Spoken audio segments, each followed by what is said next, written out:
On fait le point avec Claire Duhamel, notre correspondante à Jérusalem. Bonjour à vous Claire. D'abord, quels sont les derniers développements sur l'état des combats à Gaza ?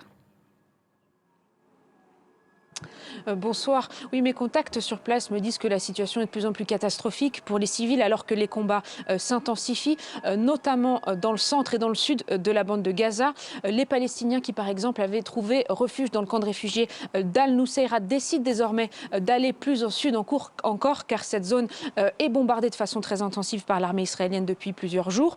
À l'extrême sud de la bande de Gaza, c'est dans un camp de déplacés immense à Rafah que s'agglutinent les Palestiniens. Les conditions de vie y sont des plus déplorables puisqu'ils dorment dans des tentes, il manque de tout, d'eau, de médicaments. L'aide humanitaire demeure extrêmement insuffisante selon les organisations internationales.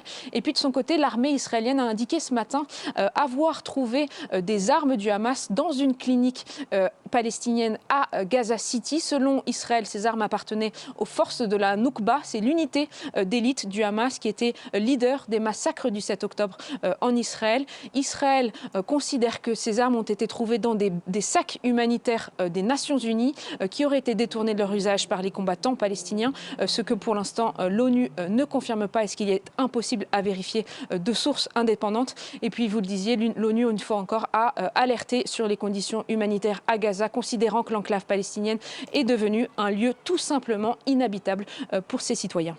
Et c'est dans ce contexte que le chef de la diplomatie américaine, Antony Blinken, entame sa 4e tournée diplomatique dans la région. Exactement. Il y a deux objectifs principaux pour Antony Blinken au cours de cette visite. Le premier, c'est de prévenir l'escalade régionale alors que les tensions sont extrêmement fortes avec le Hezbollah libanais. Et le second, c'est de préparer une nouvelle phase de guerre à Gaza. On le sait, ça fait plusieurs semaines que les Américains pressent les Israéliens à faire attention à ce qu'il y ait moins de victimes civiles dans cette guerre à Gaza. Les États-Unis voudraient que Israël entame une nouvelle phase moins meurtrière pour les civils. Le porte-parole du secrétariat d'État a dit que les Palestiniens devraient pouvoir, durant cette nouvelle phase, retourner dans leur maison alors que les combats terrestres se feraient moins violents.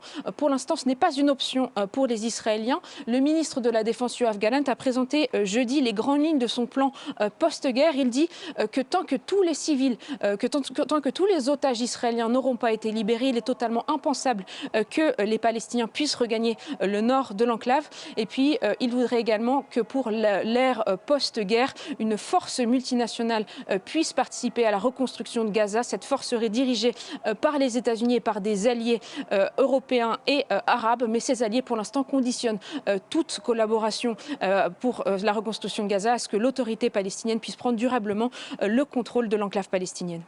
Claire Duhamel en direct de Jérusalem. Merci.